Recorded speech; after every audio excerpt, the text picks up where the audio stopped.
Oi, gente, tudo bom? Eu, Cristina Lessa, aqui mais uma vez com vocês no vídeo Sim, é possível vencer as drogas. Hoje a Ariolene Scursino Nogueira, ela é fundadora e diretora de uma comunidade terapêutica, Instituto Crescer. o Instituto Crescer, que nós estamos aqui hoje. E a Ariel também, ela é presidente da Federação Centro-Oeste de Comunidades Terapêuticas. É isso, Ariel? Isso. Hoje nós vamos aprofundar num tema muito importante que as famílias querem saber, querem ter acesso a essa informação. O que fazer com o seu filho, com o seu esposo, esposa, sua mãe, o seu pai, quando não se vê mais possibilidade de ajuda? Internamos ou não internamos? Como é que pode acontecer isso? Cris, obrigada. Em primeiro lugar, eu quero agradecer por essa oportunidade, de estarmos aqui falando para as famílias, A família ter informação sobre a dependência química é fundamental para ajudar o seu familiar. Então, assim, a dependência química, a pessoa pode começar o uso de forma recreativa, ela pode usar nas festas e tal, e aí o uso, com o decorrer do tempo, o uso pode se tornar um uso abusivo, ou seja, ele usa e não consegue mais parar, e chega um momento que o uso passa a ser um uso nocivo. Aí quando esse uso já é nocivo, ou seja, a dependência química já está atrapalhando a vida dele, já está interferindo no funcionamento da vida dele na família. Em toda a família. Em toda a família, sofre, na sociedade, por exemplo, ele não consegue mais trabalhar de forma adequada. Então aí chegou a hora da família pensar. Não continua os estudos, exatamente. Ele não conclui geralmente nada que ele começa, Quando o uso começa a ser abusivo, ele começa um curso, ele para. Ele começa a fazer uma atividade, ele para. O relacionamento geralmente acaba porque a pessoa não consegue levar avante, os relacionamentos.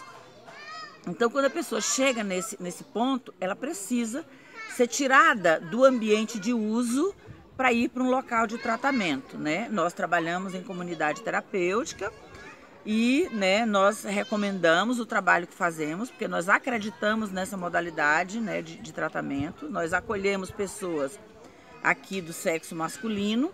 E aí, como é que funciona o trabalho de uma comunidade? Cada comunidade geralmente tem um regimento próprio e tal, e ela determina quanto tempo a pessoa vai ficar lá. Tá, então peraí, só cortando isso. Tá. E isso que lá no Amor Exigente que eu frequento, as mães se preocupam muito. O que eu preciso saber do que é necessário ter numa comunidade terapêutica? Isso. Porque existem vários lugares que dizem que são comunidades e não são.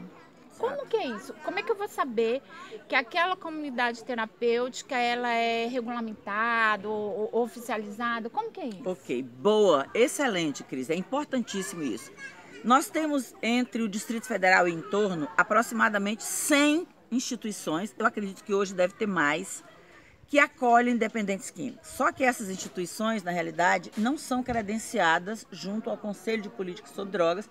É a mesma coisa de um médico, você ir fazer uma cirurgia plástica, com um médico que não é credenciado junto ao Conselho de Cirurgia Plástica. Ou seja, existem as casas de recuperação, que são chamadas, onde pessoas que um dia usaram drogas abrem uma casa e acolhem pessoas. Só que essas casas, elas não têm instrumentos adequados de tratamento.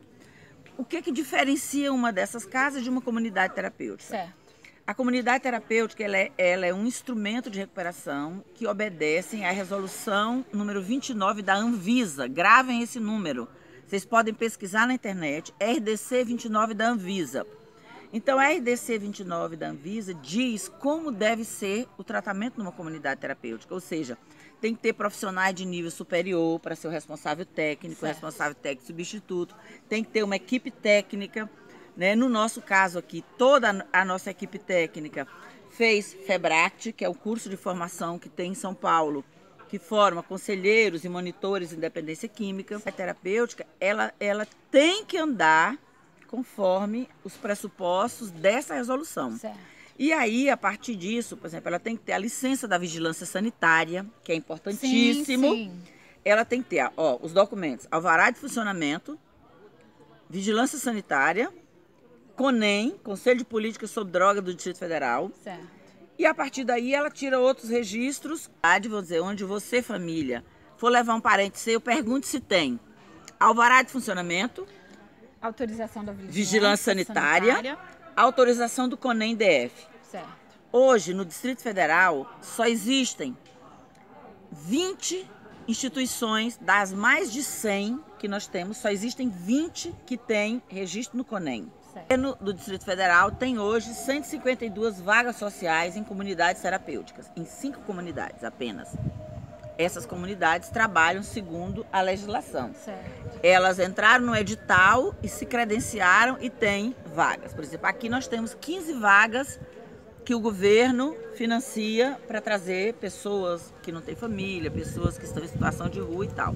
Eu, inclusive, tive a alegria, né, de indicar o filho de uma pessoa do Amor Exigente que não tinha condições de manter um filho numa comunidade terapêutica.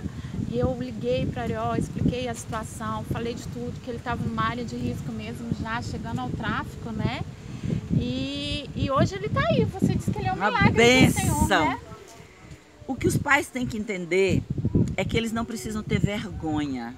Quando o seu filho entra nesse mundo, ele não entra porque ele não tem vergonha na cara, ele não entra por falta de caráter. A entrada no mundo da droga, ela é um acidente. Eu diria que a entrada de um jovem, Cris, no mundo das drogas, é como se fosse um acidente.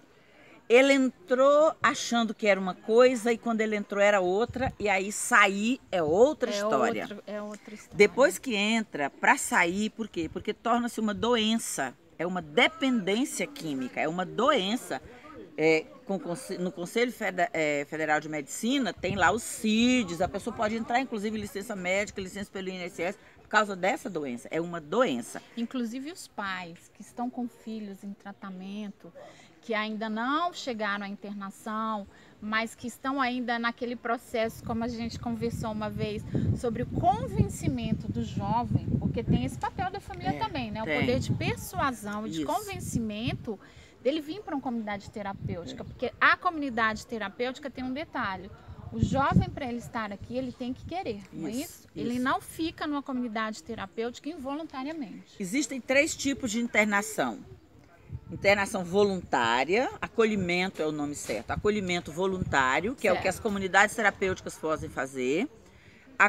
Aí já é internação involuntária, só clínicas podem fazer, né? Precisa de um laudo psiquiátrico e tal, e a família pode até contratar um resgate para ele ir à força e tal. Certo. Internação involuntária. E tem a internação compulsória, que é quando o juiz